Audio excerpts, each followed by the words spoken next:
Hello, everybody. Happy Monday. We're super glad you joined us today on Act 3. I'm Kathy Holmes. I'm your host. And today in the Zoom booth, I have a fabulous writer who has written a book that is, I think, going to change the way we think about relationships. Her name is Holly Robinson. Holly, welcome to the program. Super glad you're here. You've written a great book called No Such Thing as Justice. And we're going to talk about that today. How are you, my friend? I'm doing great. Thank you so much for doing this interview and having me on the show. This is awesome. I always love having people on the program that I know are going to be able to help people in our community see things in a different way. And while this story is it is fiction, it does have some elements to it that are really common and unfortunately far too common for our own good. So why don't you break it open for us, Holly, and let people know a little bit about the plot, a little bit about why you wrote it, like all those good things. Yeah. Well, I guess I started keeping a diary way back when I was 11 years old. That's when I first started. And so I've kept one my whole life. Sometimes more frequently writing than other times. And I guess I kind of got into this thing where I like to publish them, but I like to make it more of a fictional work. Yeah. It's just a simpler way of publishing for me. And so that's what I chose to do. But there's a lot of real things in the book, and definitely the message is very real and authentic. And so with this particular one, it's my second one, and it's called No Such Thing as Justice. And it has to do with a really bad custody battle, as well as relationship that I went through. A really traumatic time in my life. I could definitely say the hardest time of my life thus far. And I think just getting through that and then coming to a point where I could actually write about it, there was a healing therapeutic value in doing that. And I never thought it would be as therapeutic and healing as it was to just tell my story. I think it's so important to speak. And I heard someone say once that speaking is healing. Absolutely. And I really, really believe that. And I think that, for me, it was just so healing to just write out. And so when COVID hit, I happened to be off work for 3 months during that time. And so it gave me that opportunity to actually have time to really spend hours and hours and hours every day for quite a while getting it finished. And it was an emotional journey. It was a very intense therapeutic journey. And so I'm really happy that I came through the other side, and here we are now. It was a hard one to write, a lot harder than the first book. And I think probably harder than a lot of the other ones. It was a hard one. Well, and one of the reasons I think that this kind of writing is hard is that you're reliving the experiences as you're putting them down to paper. And the reality is this book is not an easy book, right? It is about domestic violence, domestic abuse, verbal abuse. It's a story about Betty's journey to recovery and to freedom. And so I'm when you were putting the pen to paper, how were you able to process that without breaking down, or did you break down during the process? Oh, I definitely broke down during the process. I spent a lot of time alone in my room writing the book. And so, of course, when I was initially writing the diary, there's a lot of tears and emotion then. And then, like you say, when you reread it and you're typing it out and everything, the emotion, we have this tendency, or I have this tendency to kind of want to leave the pain in the past, move forward, don't ever look at it again. Yep, a lot of people do that. And you can get away with that for a bit, but there comes this time where you actually have to look at it and deal with it. And it was so horrible because I didn't even want to remember the time that I had moved away. I didn't even want to think about it. And it was like this kind of cloud, and now it's gone, and it's okay. And I even last summer went to like out of province to where I was before. And so it actually was like kind of healing to kind of come full circle and just be able to go there and not have all those other feelings anymore, and just enjoy it for being different and everything. And, Yeah, yeah. I think that you come to that place when you can actually go to the site where all of these things have happened to you and be at peace with it all. very close. I mean, I don't know if I'm quite there, but like I'm really, really close. I'm on the journey. I'm better every year. Yeah. But there's still like, there's still things that pop up, and then it can be like you know, an old wound getting Yes. salt on it, or however you want to word it. And so, yeah, it's always, I think, good to try to acknowledge these things that we went through instead of just trying to put on a smile and moving forward, which is really simple to do, Absolutely. and just ignore it, and and keep going. But really, like, to take the time to actually really go through everything. And I'm lucky that I have these diaries, so I actually can revisit it in great detail. Sure. Whereas like a lot of people maybe just have their memories they're going on in it, and it's not quite the same. And I strongly encourage everyone to keep a diary, to be honest, but you must keep it somewhere you feel no one's going to read it, and it's really your safe space, Exactly. and there's something healing about it. And just getting your opinion down and your thoughts down, and especially when you are in a relationship with a narcissist or someone that's really playing games with your mind, it's hard for you to know what is right and wrong, because you thought this behavior was wrong, but they're saying no, that's you, not them. And Exactly. The you get kind of gaslighting part mixed of up it in is your huge. right. And so you get Yeah. so mixed up in your Yeah. head, because you're like, well, which way is up and down? And that's very common. Yeah. And so I think that the diary helped me just kind of acknowledge my points and get them across without somebody arguing me or saying, no, that's not valid. And there was a point in my relationship actually where the diary got to be quite the heated topic. And my ex did not want me to keep one because he felt quite threatened by it. And so I didn't write as often for a bit, but like, that's something that's just in me, and I'm going to write till the day I die. And that's just the way it is. If you don't want to be in my life, then that's fine, but I'm a writer, so. Absolutely. And writers, they're not writers if they're not writing. They need to write. Writers write, period. Yes. Yeah. Yeah, like I like to write music. I like to play the guitar. I like to write poems. Some of the poems are in the book. And I love to even just like doodle, Anything like that. Yeah. just The like say, artistic side, sure.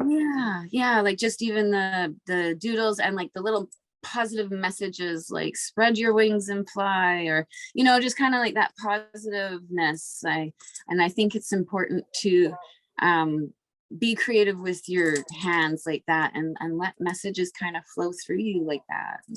Absolutely. All positive. Absolutely. Absolutely.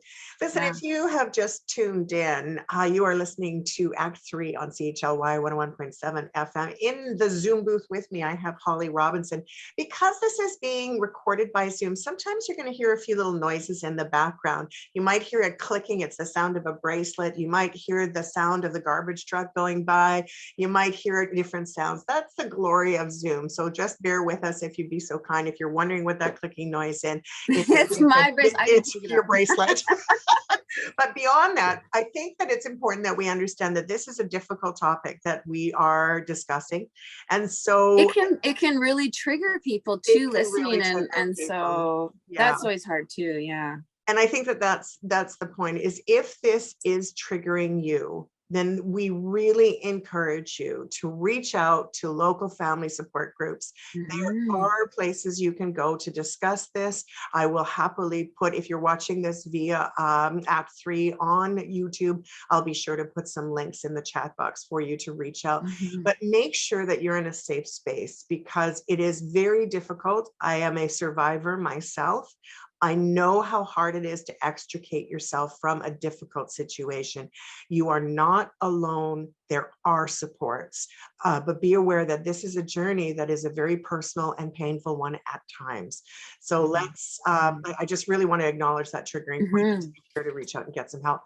Holly, I want to read the back of your cover sleeve just so people understand Betty Benson's, reality in this. And you are writing it on a fiction lens, but you're also, there's so many connections to it that are just really real for you in your personal life, and many can identify with. The back sleeve begins by saying, through a series of diary entries, we follow Betty Benson's life story, one that includes her relationships and all the trouble they deliver to her.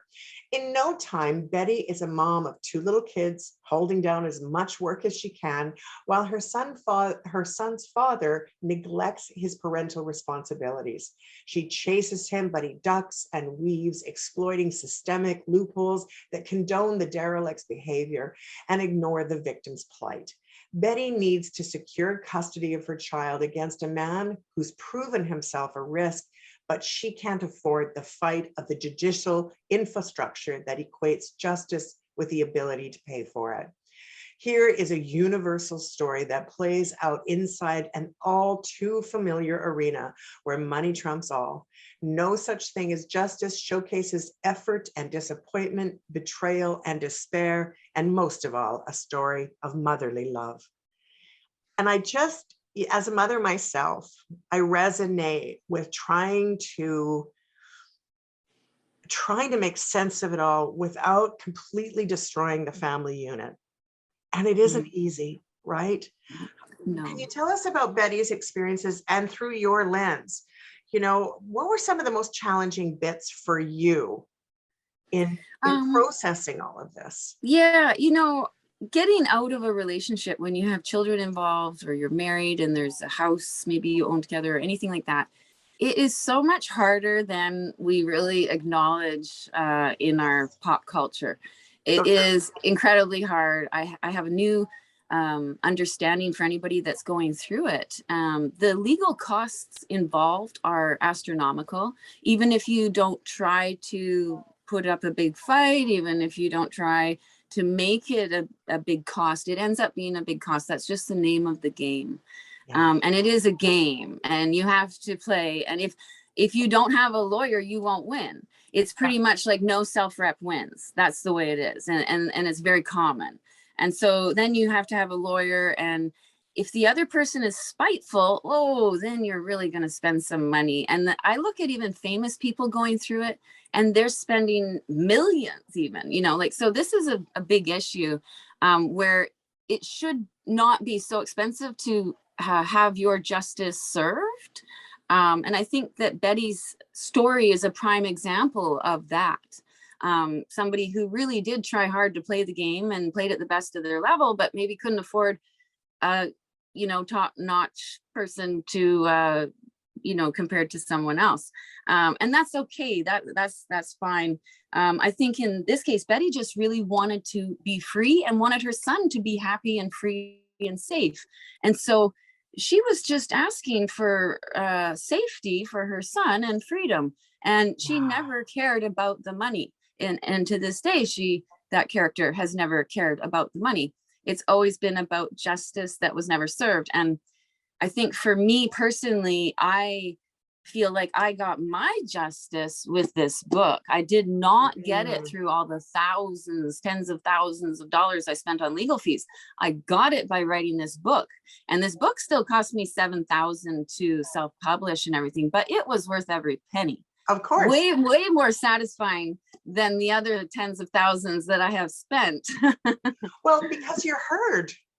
Right? You're heard to the fullest extent. Your story through Betty's eyes is one that so many women and men for different reasons and different ways can relate to. I mean, in all fairness, a lot of men this definitely happens to men. Yeah. I know I have men friends that the situation was reversed, and maybe the ex can afford the more expensive lawyers, and like, it should not be like that. It really needs to be more, I think every case should kind of have somebody that looks at it a little more closely at both sides. The time that you get with a judge isn't really enough time, and you have to spend minimum $5,000 just to see the judge, pretty much. Like, it's not really that good the way it is now. And I know there's a lot of lawyers out there that would argue me on that because that's the name of their game, but I'm allowed to say I don't like the way that the judicial system is run. I'm allowed to say that. And that's what I said in a very loud way. Yes, you did. Yes, you did. I want to talk about the relationship from the beginning.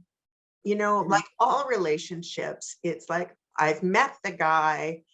He's so fantastic. Oh my gosh, I'm in love. My heart is soaring. I can't believe I've hit the jackpot. This guy is like all that. I cannot believe he picked me. And then, just yes, safety and security, that honeymoon phase. Now I see it. Now I see the red flags. Now I know that when somebody comes on extra sweet and saying everything you've ever wanted to hear and just over the top, that's a red flag that they're not being maybe real with you and just more relaxed with their conversation. It's very, targeted more. So now I would probably notice that red flag when someone starts promising you the world right off the top. Not really a good sign. They should probably want to get to know you before they start promising you the world. And even then, like, how realistic is it to promise you the world, right? So I now see the red flags of the honeymoon phase that some people can negotiate you into there. And then I think he did show his colors at first to Betty. And then she didn't quite, she thought she made excuses. She thought, well, maybe it was this, maybe it was that, maybe it was this, maybe it was that. And sometimes as humans, we do make excuses for our partner's behavior, and we end up letting a lot slide just because it's easy to kind of just stay in that and not maybe move forward. And it can happen. And sometimes even maybe if we saw patterns in our childhood that were unhealthy, we tend to mimic them in different maybe aspects, but we definitely can mimic them. And so taking a look at all that, I think the character would now see a lot of signs the same way I can see red flags now in my day and day. But it takes a lot of years to learn that stuff. I mean, sometimes people can trick us. Don't you find that now, like, this is years later, right? Yes. Since the relationship has ended. From a dating perspective, I've been on my own for a long time after leaving a very verbally abusive situation. It was a tough relationship. The reality was I adored him beyond compare. I loved that man, something crazy.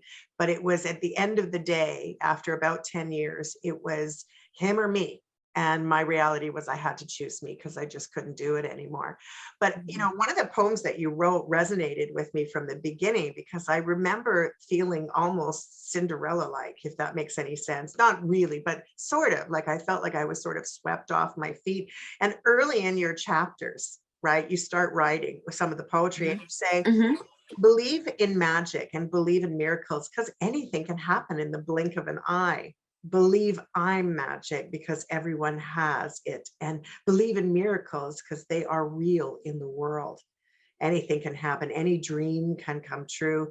If you're the ship's captain, now take control and cruise. Everything is meant to be. The future is unforeseen, but always sent to thee and always meant to be. Were you writing that for yourself, or were you writing that in awe of him? I think most of my writing is like when I write something like that to the diary, I'm writing to my readers. But it's also almost a bit channeled of like a spiritual channeling or something, like, because like sometimes it's like it just kind of comes to me and it just flows, almost like that creative writing thing. So I think sometimes it is a message for me. Sometimes I do write messages for certain people in specific, and then sometimes I'm just writing for the readers that would read it one day. kind Yeah. of thing. So Yeah. in this I particular think case, then this I was, think you that one know, was for me, but also for readers. okay. I think that was a more personal for me and readers and that. Yeah. So, and this book also, by the way, starts out in July, right? And actually before that, it starts out as early as, I'm just going to go right to the beginning, when you meet this fabulous person. Actually, you know, in February of 2012, it was the first time you go out on a date with Dick. Yeah. And I'm looking at July, and you're missing him already, right? So, I mean, there's a piece of that to me that's also a little bit of a flag. Like he's obviously swept you off your feet in very few months, right? Promising the world. Promising the world. It's like you And say, saying things like, you're the only one that would understand me. You're the only yes, one for me. I've waited my whole life for you. I want to marry you. Like all these things, right? Like that, you know, a lot of people want to hear those things. But now looking back, I can see it was very strong, very fast, which is a red flag. It should be more gradual and natural and not so, like you're the one. Like I don't, there is the one, but like it just, there was such a kind of over the top connection when it's like, well, was it really there, or was it all just this game, right? but Betty It's also, really hard to, you know, when someone's lying to you, it's really hard to oh know God, what yes. is true and what's not.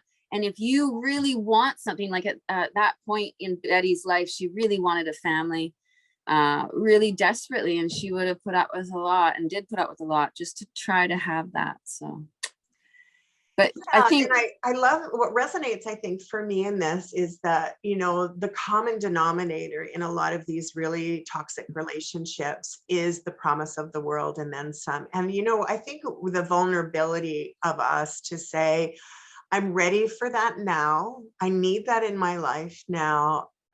And to have that cup filled, for lack of better words, right, is that this person, when you're vulnerable, is open. You're open enough to be able to receive that, and maybe you haven't felt that good in a long time, or maybe you're just wishing for a preferred future that, you know, that this person seems to be able to represent. But it's those flags, it's that smothering, it's that, you know, smothering the text 10 times, 20 times a day, the phone exactly, calls the for phone hours on calls, end, and like exactly. just like really getting in your head and in your world and just like over the top. And another thing is the isolation. Absolutely. Huge key factor. Uh-huh. Yeah. Huge key factor. And And very it's so common. subtle. It's so subtle. Like the isolation piece really is subtle, because it's more of the, well, at least, you know, in my experience, it was, you know, well, we don't really need to go see those people today. It's okay. You know, Very I subtle. just Yeah. want to spend some time with you. I just want to be with you. And, you know, we can see them next week, or we can, and then next week becomes next month, becomes next year, becomes, and before you know it, you're almost enveloped in this relationship where it's you and this person. Yeah. And heaven forbid anybody else interfere with it or come close to it, right? It becomes a Right. push, pull, negative, difficult. How did It you, turns into a thing where I think, yeah, like if you're not home from work, well, why aren't you home why yet? are you Are you home? on your way? Like as soon as they know you're supposed to be off work, well, there's a phone call. And it's just, yeah, it's just over the top, and you don't notice it at first, especially, Yeah, you know, if you're absolutely. going into something kind of blindly. You don't notice it at first, but definitely just getting in your head as much as possible, trying to bring out personal things and drag things out of you. I noticed that too. Yes. And it's like, Which are I later don't used think, as weapons, right? yes, totally. And I don't think healthy people need to do that in the same sense, right? Like I think Yeah. it's just much more natural and gradual and easy and not so dramatic.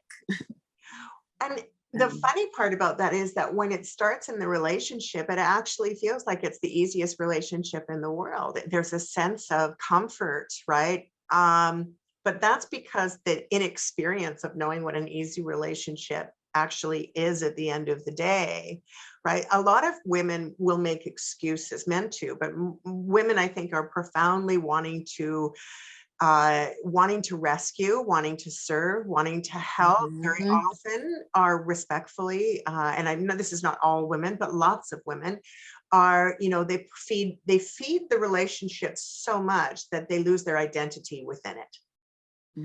Yes, we women are often the nurturers. It comes by us naturally, and I think we can take that title too far and not nurture ourselves, but tend to nurture everyone else. And that's kind of common when you're a mom, and that's okay when you're a mom, but you shouldn't have to do it in your relationship with a partner, you Yeah, I know, mean, like to that extent, you know. there's a lot of information out there for people that are in this kind of a relationship, and it's especially the toxicity. You're not responsible for somebody else's happiness. You can be audience to their happiness. You can be joyful along with their happiness, but it's not your job to make another human being happy. It's only your job to make yourself happy as much as you can. And it's not narcissistic to have self-love. There's a difference between respecting ourselves and giving ourselves away, right? And so as I read through Betty's story, I felt Betty start to let go of herself little by little by little by little by little, like just such fractions at a time, little by little by little by little. And that's how it works. Very little and subtle until you're not the same person you used to be. And it takes a while, I think, to get back to that healthy mindset again, because you go down and down and down and down. And I think one thing to comment on is, you know, if you're in a relationship and you find that you're always wrong for some reason and the other person's just never taking any accountability, I mean, that's kind of a red flag there. And that's something I didn't know in the past that now I think I would see more as like what would be a more healthy conversation compared to somebody never letting you be right about something. And some people out there listening might know exactly what I'm talking about there. I personally do, and can hear you completely, you know, and after a while, what happens is you just stop having an opinion and you disappear again further and further into self, right? Yeah. I think for a lot of people, that burden of pain is so great that they often don't see a light at the end of the tunnel. What was the trigger for Betty to say, I am done? I am done. I've had enough. This is it. Hasta luego, babe. You know, it's unfortunate that it took so much for Betty to get to that point. And I'm glad she finally saw it when she did see it. She got to the point where she felt like if she stayed, she would die. Yeah. It got so violent that the violence was very sneaky, as often it is. I want to say that too. You know, she had a knife held to her throat, and in that moment, Dick was so wasted, drunk, staggering around, not even coherent, could have fallen over so easily. And even if it was an accident, she knew she definitely could have almost died in that moment in time. And all the thoughts that go through your mind when you think you are almost going to die and someone's maybe going to kill you, whether they're intending to or whether they're so drunk they don't know what they're doing, or whatever the reason, your brain, it puts that moment in time in a different part of your brain than you even know you have until that happens to you.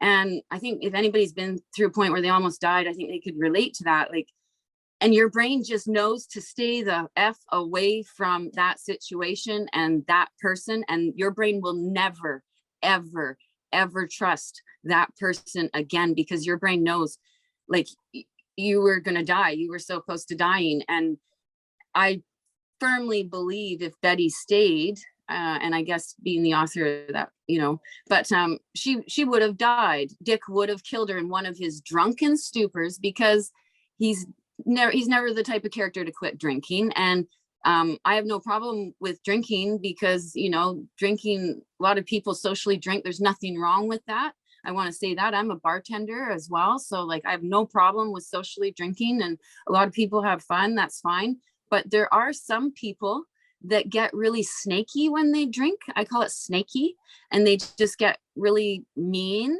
and they want to fight, and they want to be mean. And so there's some people that just should not consume alcohol. Yeah. And so Betty knew that she needed to leave or she would die. And it took her almost dying and the knife to her throat. And then when she tried to get justice for that, well, that's when the second half of the book kind of goes into that. And so something I know from experience is when you're dealing with a custody battle, they don't submit the lie detector into it. If it was a murder case, they would submit the lie detector in it, but no. And then if someone like myself wanted to go and pay for a lie detector with my lawyer and everything, it would cost me $10,000. Yeah. And if I wanted to talk to the police about it, even that, I would get a brick wall. And I know this from experience.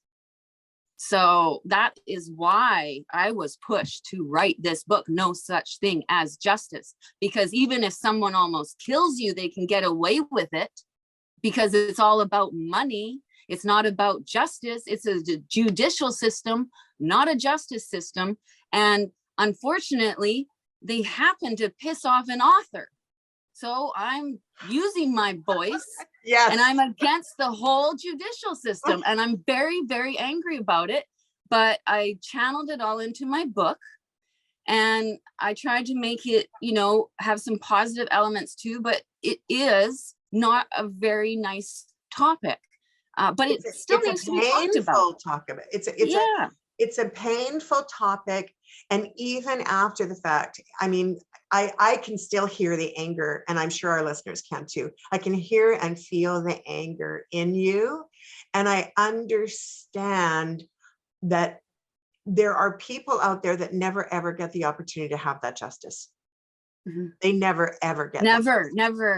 And I've heard horrible stories of men and women going through so much trouble with the judicial system. And it doesn't even matter. Like I see even in the tabloids, rich and famous people going through horrible times with it. Yeah. And my heart goes out to all of them. Anybody that's going through it. I wish that we could make changes and make it a better thing. I know that they have recently done a little bit of a change where if there was domestic violence, then it will actually affect the custody battle a little. And that was almost very recent because a father actually killed the children. Oh my God. Yeah. Oh my God. And I believe that was in Victoria, I think, or I'm not sure, but they changed the law a little bit recently because of that, thankfully. And so that law wasn't in place when I was going through everything, but it is in place now. Once again, though, it's not really how you think it is. You think you could go in there, do a lie detector and prove someone did something to you. And it's not like that at all. They don't even care. They just care about money. They don't care at all about justice or who gets away with what. It's really a joke when you actually look into the whole judicial system. And I don't know why we're paying all our tax money to them. So at the end of the day, once the relationship was severed and you had to fight, and it sounds like it was a heck of a fight for you and for Betty, was there at the end of the day, a moment when he took accountability for any of it? Or was there a moment when you could recognize that this person was an unhealthy human and you could let go? I know for me, my ex never took accountability to holding a knife to my throat. Like he did originally right after it happened. Yeah. All apologetic. I'll never drink again. I promise. I'm sorry. Totally remembered it then. But then when we separated, I don't remember that. It never happened. No. But then I'm actually, not the first woman that he's attacked. So there's actually one of his ex-girlfriends he has a history of punching women in the face, and he would threaten to punch me in the face. And I took it very seriously. Yeah. And I think but it's still nothing important. ever happens. Nothing comes of it. People Right. get away with it. It's a horrible thing. You know, and it makes you feel like what's the point? But writing the book, it just helped me get it all out. And so it's like, I don't even care what the judicial system says now, because, you know, they're going to say whatever they're going to say, and there's going to be lawyers involved, and it's going to cost me money, and that is what it is. But I'm still allowed to say my opinion in my book, and it's so healing to do that. I encourage anybody to do that, you know, but it's a hard journey. I think that's the important piece, is that it's a really, really hard journey, and it takes time. And just sometimes when you think you've healed it through, something will come up. I mean, in my case, and I'm sure that this will resonate with a lot of people, I always feel like I'm ducking. And it's been 10 years. It's been a long time since I've been out of the relationship. And I still find myself ducking. Metaphorically, like a nervous physically, kind of. well, it's more metaphorically. It's more, I mean, I don't physically find myself ducking. My former partner did not assault me. He did it with words. He did it with stuff. He did it with objects, but he did not actually physically assault me. And for women that experience that verbal assault, it is, I remember in the beginning when I started telling people what was happening, no one believed me because no one could see a bruise. I totally agree with that. People do not recognize the emotional and verbal abuse the way they should. Even in the court of law, my ex, he said to the judge, he says, I admit to verbally and emotionally abusing her, but I didn't physically abuse her. And he got nothing for the verbal and emotional abuse that he admitted. Yeah. And no lie detector was allowed to be used to prove any physical, and like, it's just a joke. The whole thing's a joke. But beyond that, it's very much, though. I mean, we can't, even though it's true, there's obviously, right? Your book says it all. There's no such thing as justice. There may not be justice in the judicial system. There was justice in the sense that you were able to let that pain that you experienced go through Betty and come out and be something quite beautiful and quite healing, and also very educational for people that may find themselves sitting on that border and trying to figure out, should I stay or should I go? Is this abuse or isn't it? You know, a lot of the time the story we tell ourselves is that it's not really happening. I'm imagining this because you're being gaslit and gaslit and gaslit. So this isn't really happening. I'm not really being abused. And because you're not really being abused, no one takes it seriously. That's right. It's easier to see the physical abuse. And once it got physical, that's when I saw it more. I should have seen all the emotional abuse and all the verbal abuse and all those red flags years sooner. And I really hope I actually need to stop you there, just respectfully. And yes, I know that this is on public radio and everything, but you were a victim of a very serious situation. And unfortunately, what happens to victims over and over again is they use the I should have done this and I should have done that beat up stick. It isn't fair to what happened. You went into the relationship believing that you were going to have something of substance that was real, that was beautiful and fantastic. And somebody came along and did not honestly show who they were. So that is not your fault. It isn't a person's fault to have not seen red flags.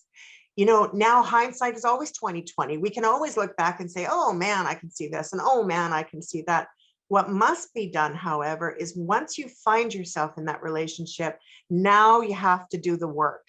You've admitted to yourself there's a problem. You need to safely extricate yourself, safely, with help and support. Get the people around you, the circle, the network of people that can support you, and then safely make choices. And that's really where justice comes in, is it comes from us having the balls, or the women, you know, gagushkas, to say enough is enough. This hurts. This isn't okay, but I'm not going to continue beating myself anymore simply Yes. because I didn't see it when it was happening. That's right. Yes, a good point. Sorry, I was on my soapbox for a No, second. I think that's a very good point. Definitely, it's easy to just say, "Oh, I should have done this and this and that," but it's really hard when somebody is lying to you and manipulating you, and it comes out of nowhere. You didn't see it coming. It's so gradual, so subtle, so thought out on their part. Yeah. And definitely, yeah, there can be these tiny little things like you're saying, the gaslighting, where they can play all sorts of games with your mind. And until you've been in a relationship like that, like people would say, well, why did you stay? Why did you, Yes. And until you've been in that situation, like, now I get it. Now I get how easy it is when someone lies to you and really gets in your mind. And the way us humans are, we can fall in love and we can let a lot of things slide, and next thing you know, little by little, you're just so unhappy and unhealthy. Yeah. And you're right, though, the hard part is trying to rebuild your life. And I have some good friends even that have been through some horrible times in their relationship and have to rebuild their lives. And as friends, we try to be there for each other. Yeah. And I've had my friends and my family is who built me back up. I mean, I did my personal growth. I saw a therapist and learned some techniques to help myself, and educated myself in different ways. And it's important to work on yourself, but it's also important to reach out to those friends and family that are so healthy and positive and wonderful for you, because friends and family, I mean, that's who's going to really help you through it. And if you don't maybe have a lot of friends or family around, you could maybe join some kind of social group and gain some friends. Like, there's so many sports or different activities in town, and I'm big on being social. I love being social, and I think that there's something healing in getting out there and being social. And a lot of times, abusive relationships, they don't want you social. That's right. They want you at home, and so it's good to get out there. Your story will get out there, and if your story gets out there, then they actually have to be accountable to it, or they, I think that there's something to be said. I remember in my day, while I was going through it and not having anybody around me, I had two very, very, very close friends, three actually, very, very, very close friends. And I recall whenever they came over, him causing such a fuss, it was hard for them to even come over. Or he would say, oh, it's a good thing I've given you permission to have people come and stay. And it's like, I don't believe that as an adult, I need your permission to have my friends' company. Right. But there was a lot of those little subtle, things, or that made it really difficult. And, I bring that up not to shame the men that have done what they've done. In actual or women, fact, women too, men or women, in all fairness, you're absolutely right. And I am very clear on this. Right from the beginning of this conversation, we talked about it happening on both sides. There is, totally. It just does. Yeah. But what happens is there's that isolation factor gets so deep and so big that when you do go out again and you've been freed from this, I don't even know what to say, this prison, right? This cage, right? When you've been able to be released somewhat from the cage, you don't always know what to do right away. Like I don't know about you, but I had trouble with social skills in the beginning. I was like, I haven't been in public with people. I felt that all over again with COVID. It's like, I'm a very social butterfly now, but while I was married, I couldn't be. And so I got very involved in my church. I was very involved in some things that were able to help me. But I kept second guessing myself all the time. And I wonder if Betty does that too. Is you're second guessing yourself? I think definitely getting yourself from an abusive relationship where you were isolated back into social fun groups with friends, and maybe just even new social groups or big rooms in that, because Betty was judged for so long by Dick, and anybody that's judged and nitpicked and just really kind of, you tend to think everybody judges you that way. And so it can be difficult to go into public because you're feeling like everyone is hating on you the same way your ex was hating on you, but really they aren't. Yeah. And you Yeah, just that's gotta the like, ducking, right? It's like the yeah, stories right. Like again you're I just, tell myself. right. And you're Right. thinking that, but that's not the case. And so it's easy to let those fears kind of just stay dominant in your mind. And there's techniques you can do to reprogram those into positive affirmations about, I love the world and the world loves me. That's one of my favorite affirmations. It Mm-hmm. helps so much in any social type thing. I love the world and the world loves me. And it's just a wonderful feeling, a great positive affirmation. And definitely Betty knows her affirmations. And I think it's a real positive thing to get in the habit of doing, Yes. especially if you have any social anxiety. I love the world and the world loves me. And what a nice, simple, positive affirmation. Yeah. Yeah, and it's deliberate. It's a deliberate message to yourself to say everything's going to be okay, because everything is going to be okay eventually, right? Mhm. You may not feel It's like really it in the easy to moment. get, yeah, you can get stuck in the fear mode. Yes. Really stuck in that fear mode. I forget what the statistic is, but a lot of people stay stuck in the fear mode and stay kind of like on guard. And and we just have to slowly, maybe do some meditation or some sort of relaxation or calmingness and get ourselves back into a positive mind frame. And I really think nature is healing, going for a walk on the beach or a walk in the trail and breathing in the fresh air. It can be really healing too if you're not ready to heal with socially quite yet. There's ways you can heal with Mother Nature, which is still connecting. Absolutely. I Connecting to source, for sure. gardening, Yeah. yeah, Yeah. and I think pets are a wonderful thing too. Like I've got my little dogs right over here sleeping on the bed beside me, and I don't know what I would do without my little dogs. They really brighten up my life, and they're my best little friends. And I think there's something really healing about having pets when you're not quite ready to love another human again.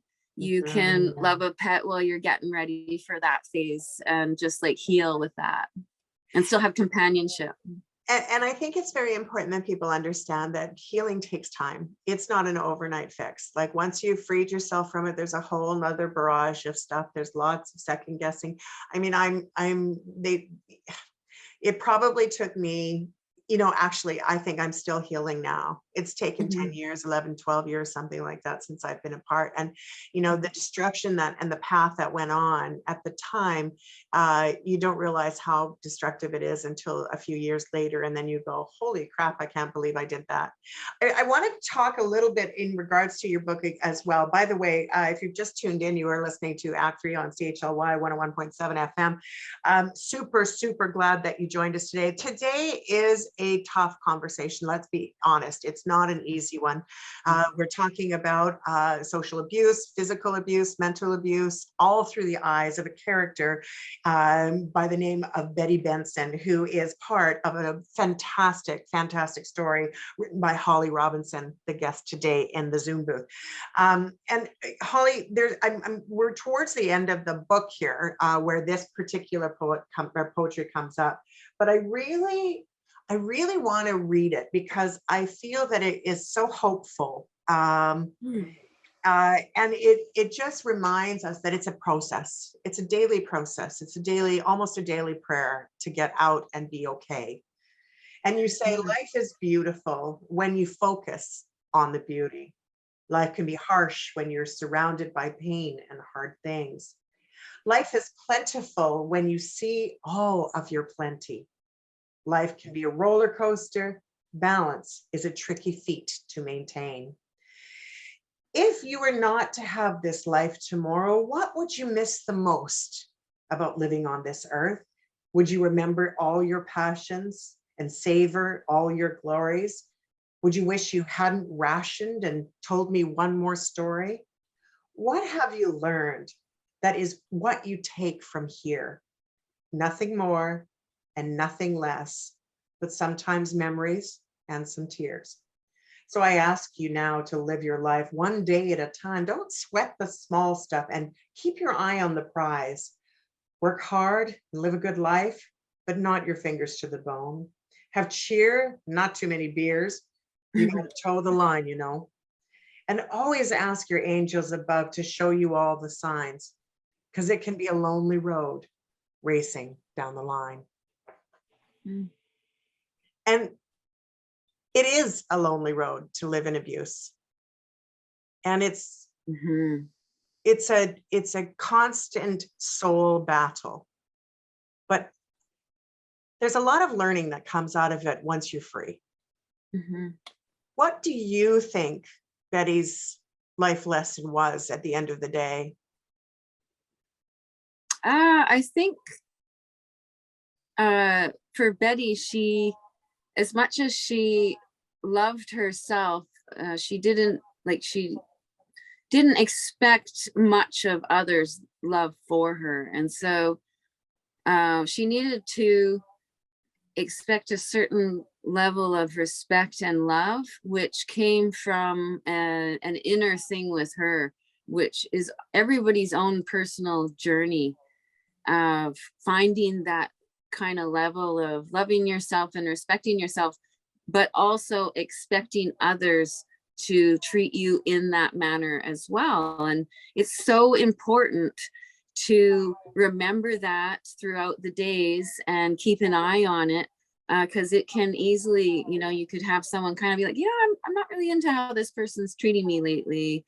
And, you might notice that. And it's really important to acknowledge those and set your own boundaries, which we don't always do. And we kind of let a lot of things slide, but it's important to actually take the time to set some boundaries and say, what do I really want? And does this match up with what I want, or does it have the potential and this and that? And it can be so hard when somebody's promising to change. They want to change. You want them to change. And then you have to get to that point where you're like, it doesn't matter. I don't think they can. Yes. Yeah. You have to surrender. Yeah. And that's a hard pill to swallow sometimes, to give up on that. Whereas now I think Betty knows you can't go into a relationship wanting to change someone and save someone. It's just not a good start. And although you can try to help people in that, I think, Betty definitely will steer away from those saving ones in the future. It's hard to say though, once a nurturer and a savior, it's kind of deep in us humans if we're that type. But it is important to really make clear standards for ourselves so we don't end up in unhealthy relationships. And that could be, a small amount of unhealthy, but it's still unhealthy. And, and believe in something more. Believe that you can have a healthy relationship. One thing I did was watch a lot of romantic comedies on YouTube or whatever, just so I could kind of believe in love again. Yes, because it's important to believe in love again and not just stay scared of relationships, which is really easy to do once getting out of something like this. Really easy to get in your comfort zone, and no thanks, I'm not leaving my comfort zone. I have a little bit of that I'm still working out. But I do. The good news is you're reliant on yourself. Like, you're recognizing you're right. I would far rather, I don't know about you, but for me anyway, and I'm sure for a lot of our listeners, I would rather be happy and alone, alone and love my friends. And I would rather have all of that than one more day of the kind of pain that we experienced in an abusive relationship. Like, it takes a long time, right? And that's okay. we're coming close to the end of the hour, which always makes me cry because especially with such a good conversation going. I do, Holly, want people to know it once again. How can they get your book, No Such Thing as Justice? Where can someone acquire this amazing? Yeah, well, it is available on a few different websites. Of course, I'm drawing a blank right now. I should know these things. Maybe it's on like Amazon. It's on the Friesen Press is who published it. And so it's the Friesen Press website. They can contact me on Facebook or Instagram, Snowboard Diva, and I can get them a copy directly for $25. Fantastic. Well, it's worth the $25. Let me tell you, it's amazing.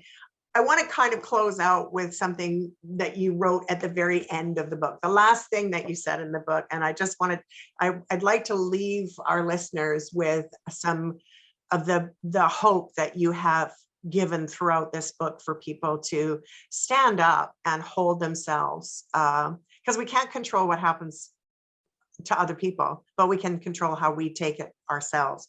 So you end the book in this. You say, I would like to take a moment to end this with a quick story about karma. I once met a man who told me a very personal story about karma, and it has sat with me for many years. He was in a gang and living a dangerous life, and actually died in an ambulance for a few minutes after being brutally attacked by a rival gang member. He told me that he had seen his whole life pass before his eyes. I asked him if it was just the highlights or snippets, and he told me, no, every second of it, every motion, every smell, every minute of his whole life had passed before him. He said at the end, he saw where his life was going, and he saw where his life could go, and he understood karma. He was revived and decided to leave the gang world behind, and told his gang friends not to retaliate on the other guy who'd hurt him so badly. He said he wanted to put it in God's hands and understood that karma, and he wanted to leave it be. I'm going to read that again. God's hands, and understood karma and wanted to leave it be. His gang members respected his decision, and within a year, that guy was in a bad car accident and he became a quadriplegic. And that was thought to be his karma for the pain he had caused. And then you say, I believe in karma, and I believe in God, and I believe that our whole life gets watched over by our angels and God and ourselves at the end, and that no one gets away with anything in the spiritual realm. I have faith that we all get our justice once we get to our next destination, which for me, as a spiritual warrior, I really believe that karma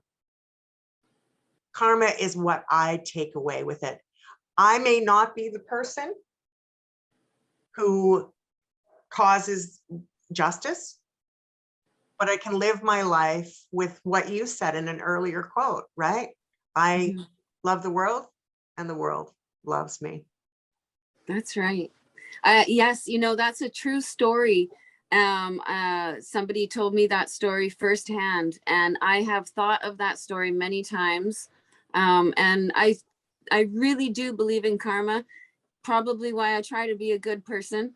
I think we all should, and we should just try to live a good life and be nice and kind to everybody.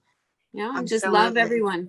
Yeah, absolutely. And I'm with you on that. Let's love everyone. Let's do our best, and let's hold the space for people that need support. And so with that, thank you so much for being our guest today on Act 3. Thanks for tuning in, folks. We hope that you have an amazing day.